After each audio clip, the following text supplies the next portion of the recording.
So we're gonna go Ancient Tomb, pass, Lodestone. You want to see it in action since party? Deal. It's a blast. I can't take full credit for it. So a buddy of mine was talking about. I mean, I brewed the deck, but I didn't necessarily come up with the core concept. So my buddy of mine was telling me there was word going around about somebody said, what if in Legacy somebody put together a deck that utilized artifacts like, you know, affinity, creatures. Oh, Ancient Tomb even better. So you go Ancient, Lodestone.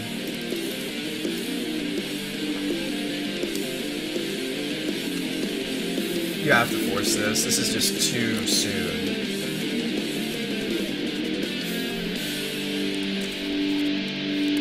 I'm gonna sit on this for a moment because I want him to think I have force. I'm gonna come back in a moment. Plus, I want to show you guys the list, and we're up on time. This deck has run Force in the past, and I think Romario's seen that version that I used to run Force of Will. So I want to stew for a bit. And he knows that we own Force of Will on this stream. I'm gonna let it stew for a moment and be like, yeah, do I Force? I wouldn't stew unless I'm trying to represent something. I don't stew people unless there's a purpose. We're coming back though. So this is the list. Here, let me link it. Let me give you a picture of it. That is a one of Frogmite. It used to be more. We've trimmed them. It's basically just fodder for pod. It has no other function in the deck. I mean, you could chump block with it, but that's not very good. Okay, so now we'll let it resolve. That is the appropriate stewage.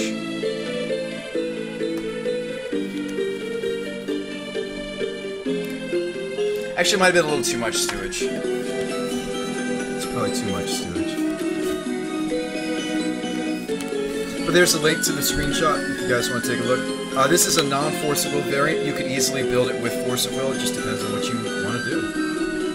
So Dark Slick, Glenmalon to Archmage is a line. It's gonna hurt, but he plays around days, I suppose. He might have days. I don't know what he's playing.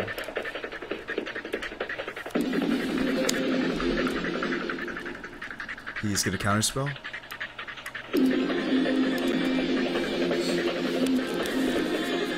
Oh, Brainstorm. Okay. Wish I had another blue source. I could utilize the Glenmalondra activation.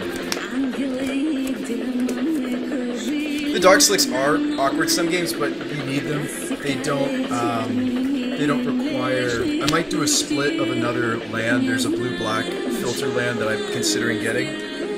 Because some games you have this where you get choked up on Dark Slicks. So like, for example, next turn I can't resolve the Tezzeret. In fact, the only cool thing I can do next turn is really just hold up Glenmalondra. But I like the deck. It's not easy brewing though. I mean, when you have a new concept, right? And we've prized with this more times than we've played. Excuse me, more times than we've lost. I think the deck is powerful. I think it's robust. It's doing some of the same things that other pillars of the format have been known to do, like Mud. You could argue one of the reasons to be Tezzeret instead of Mud in the first place is to get around. I think I just go Dark Slick, swing. Yeah, Brain Dead. Something like a Dark Water instead of so many Dark Slicks. I think I'm running too many Dark Slick shorts. I have 3 Dark Slicks on the list. I think I'd like to trim that down. The only card we counter with the Glenmalondra is Dig for Time. This is what we counter. Absolutely. No question about it. This is a quick Glenmalondra activation. Don't even hesitate.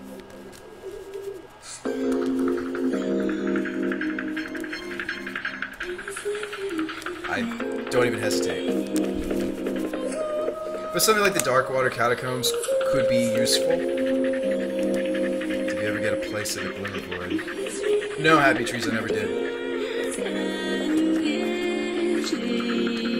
It wouldn't be very good on this board state, though. Look how many artifacts I have in play. Happy Trees, or Shepherd. Yeah. Can I just call you Shepherd now? You changed your name. Alright, Shep. So, Look at this board, though. If we had... I wouldn't use Sunken Ruins SketchUp because it doesn't play nicely with things like City and Ancient Tomb. You definitely use Darkwater first. Power Blast, okay. Yes, I have another Force of Will for my Tezzeret. Box. So you go... I actually want to save on life points. I've got a gratuitous amount of mana. Gratuitous. I'm gonna Tezzy plus the Mox. Oh, we can't swing this turn anyway. Grab a blue source. No, we're more black. I'm gonna grab the vault. I keep forgetting that. We're more black. How close am I to Mirror Forcer? Not close. Or next turn. Next turn.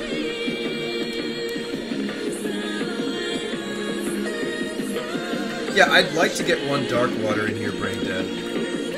Oh, interesting. Oh, interesting. What is this? Omni.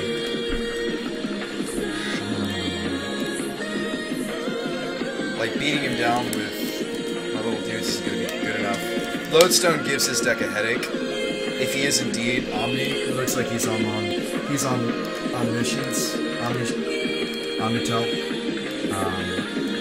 My life points basically don't matter then. How much does this guy cost? 6. If I play the Vault, it goes down. So you play Vault, you're going to tap the city in response to the trigger.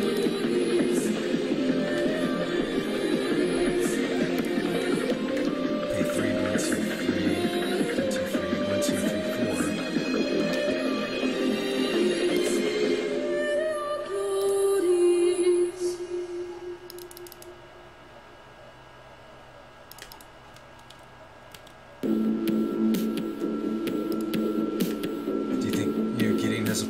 in modern and older formats. SketchUp, I like that he has the ability to turn indestructible. I don't like that he. I don't like that he is a creature. Alright, Force of Will. Cunning Wish.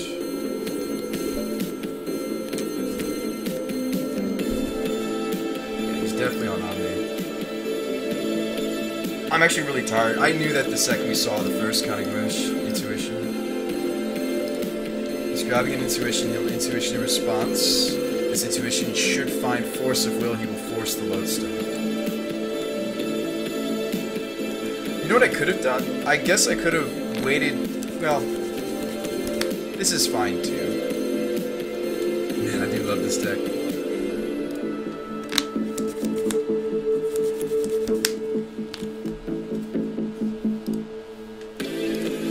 Almost another Enforcer in play. Almost. Next turn. Lodestone gives his deck a headache, though. He's trying to show and tell here. But I'm well aware that Lodestone can give him trouble. Well, maybe not since he's made so many land drops. And he's got a city now.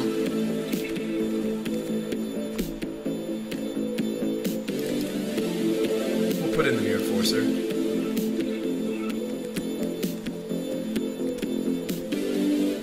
What's your last card? Oh. Interesting. Interesting. So we've got, if I animate, is that not lethal? Unless his one card is, I don't know, full. Is there something I'm missing here? I mean... That's 14 damage if I animate something. I guess to be extra sure, an ultimate would actually do more damage. In case he has some sort of removal. I don't know what removal he'd have. Just minus him. I think it's just you swing and then you minus, or you minus and then swing. I guess you minus first, then swing. Because if he has... I mean, it seems like you got him either way. He's got Omni in play, though. It makes me wonder what the hell he's planning. Like a Hercules Recall in response to the Tezzeret ult?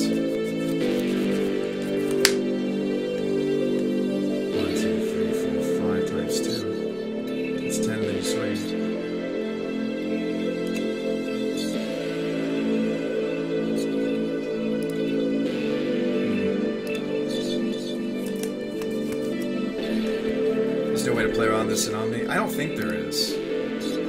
I don't know if he's seen this deck, so I'm just gonna hit you. Okay. So he's gonna board into. It's a dig through time. It's a dedicated dig through time deck, so Leyline is worth it in this matchup. It is susceptible to Nether Void. It's also susceptible to choke.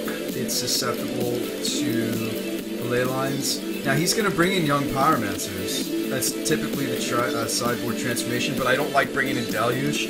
I like leaving in the Doomwing. You cut the Massacre, which you could say, like, you don't have enough time to pod from 5 to 6 to 7 to 8 anyway. It's just G-Bizzle. There's no other creature that really does what it needs to in this match. So you bring in the Flusters, you bring in the Ley Lines, you cut the Trinket Mage, you just don't have room for it. You cut the Scroll Rack, there's no room. You cut the Abrupt Decays, there's no room. There are other things that I'm going to cut. A Frogmite. 2 more cuts to go. The game isn't really long enough. Strix is useless. I mean, not completely useless, but it's just not good. We could maybe hedge a little bit against Pyromancer. You could run maybe one of the Deluge. A digital frontier. Did you bring in Rexage to show in? It's not very good, Gavin. You can. It's actually not that great, though. And the reason is because they do run Answers. They run Trickbind, but not every version runs Trickbind, so you could bring it. It's just a matter of preference. Can you pause so I can see the sideboard? It's right here, man. I got in. I think I just like Trinket Mage and just grabbing more consistently Chalice of the Void in this matchup.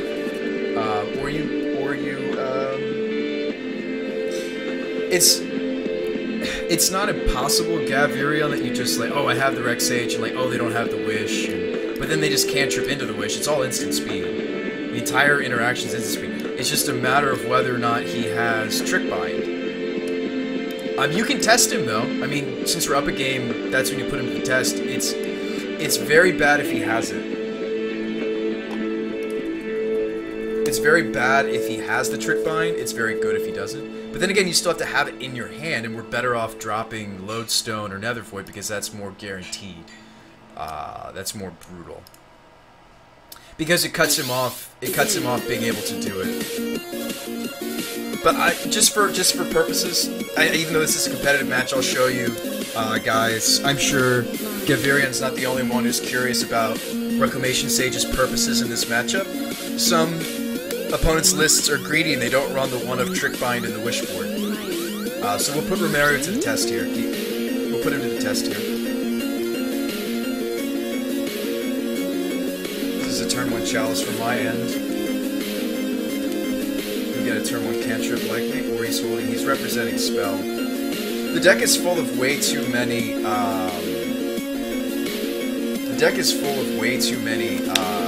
Spell Pierce effects. His deck is full of way too many Spell Pierce effects for this to be benign. Like, they always turn 1 cantrip unless they're representing Spell Pierce. Always. 100%. I'm just gonna play Sign on Pass. As much as I want to shut off his ones, he's representing Spell Pierce hard.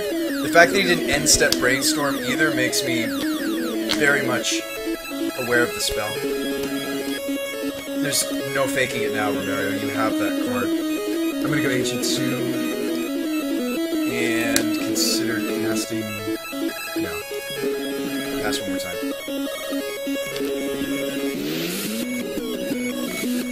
If he tries to combo off, we put in Lodestone. Okay, instead Brainstorm.